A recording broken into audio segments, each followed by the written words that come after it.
There was an era when panty raid pandemonium took hold over the public consciousness, like no other fad ever has. Once the momentum began to heat up for this strange movement, many began to jump on board for the kicks and thrills that were virtually guaranteed. A new population of young pleasure seekers began to emerge from the more traditional culture. The phenomenon known as panty raids became a mainstay at many colleges and universities across the USA in the 1950s, and ushered in a more promiscuous period between male and female students. The playful battles that ensued between the two groups over panties was a way to smooth relations between the sexes.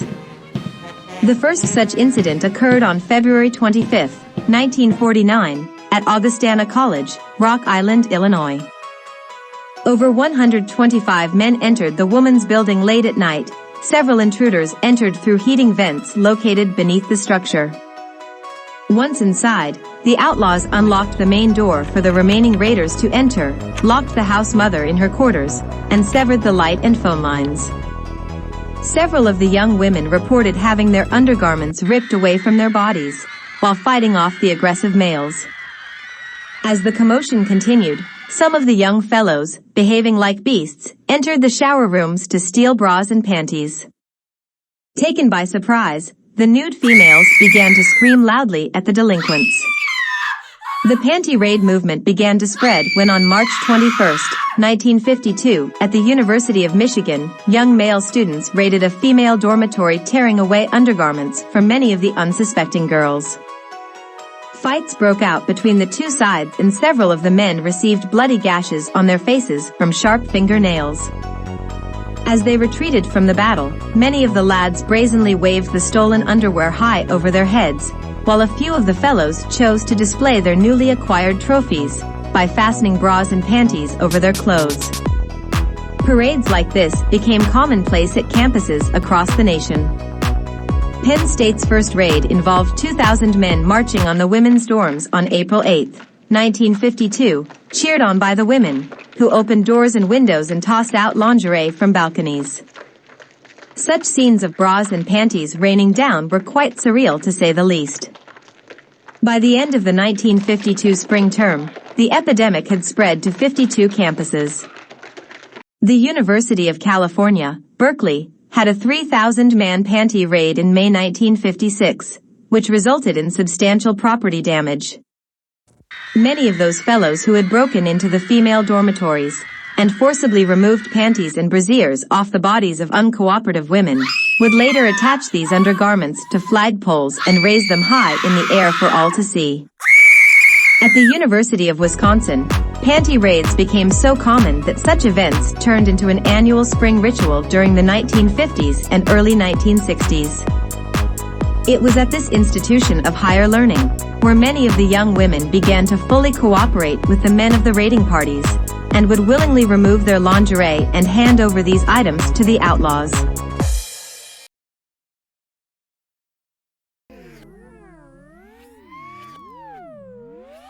There was one notorious individual who became the undisputed panty raid bandit at the University of Berkeley in the late 1950s.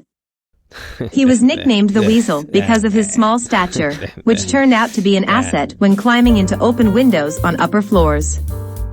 Sometimes the fellow had to squeeze through some very narrow entrances to gain access to the female dormitories. Also, being of light weight, helped him to sneak around the hallways and rooms where the girls were sleeping without being detected by any of the security staff, until he was literally over top of them. Then, at the exact moment, he would reach under the nightgowns of the slumbering maids, and quickly cut and yank away their panties and brassieres. Then when the screams and shouts began, the Weasel had already disappeared back down a hallway and through the window from which he had come, carrying his trophies under his sweater. This young lad was a true artist of lingerie intrigue. Another facet of the Weasel, known mainly to his inner circle, was he was an avid poet who followed the beatnik movement, which was all the rage in 1950s America. The young man would appear at a local coffee house called Café Med to read his original poems on Friday nights before counterculture audiences. Out of the many other young poets who also came to read their verses, The Weasel became an icon because he would recite poems about his experiences on some of the panty raids he had been involved. Furthermore, to heighten the drama, he would sometimes appear at the readings, wearing a pair of pink panties over his head plus outfitted with a few brassieres dangling from his belt. The audience, including young women, would cheer wildly with approval as the young outlaw belted out his original poems while he was up on stage. Unfortunately for the Weasel, he had finally been captured by campus police on May 2, 1959, after he and several other young men had broken into one of the guest residences, in a bid to steal the panties of a visiting cheerleaders team. Not knowing the exact layout of the cottage complex, the Weasel and his mates became confused when they were discovered by a security guard with a flashlight. Looking for an exit brought them to the basement, where the outer door was securely bolted shut, with a heavy gauge lock. As the young men tried to batter down the sturdy wooden door, several members of the campus police had been called in to arrest the criminals. For his part in the plot, the Weasel was sentenced to a year in county jail and suspended from the University of Berkeley. After he was released, the Weasel returned to the state of Maine to live on his family's farm, and eventually he settled down to marry and have a family of his own.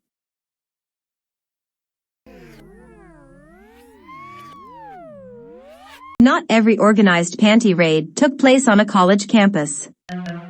One such notable incident that deviated from the norm occurred at a movie theater that was located near a historic women's college in the town of Winston-Salem, North Carolina on a hot summer day in August, 1957. State Theater, as it was so named, was located near Salem College, and on Saturday afternoons for the matinee features, romantic films that would appeal to young lonely females were often scheduled to play.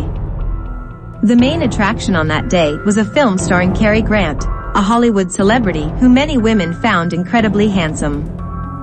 It was no surprise that the theater was nearly full on that particular afternoon, and the audience was mainly young female college students.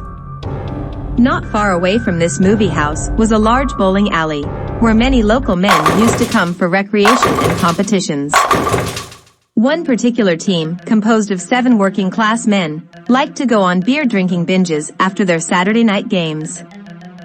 It was during one of these sojourns to a local strip club that the fellows were so enticed by the shapely ass wiggling on the stage in front of them that they came up with a challenge to see who could steal the most panties from some of the local co-eds.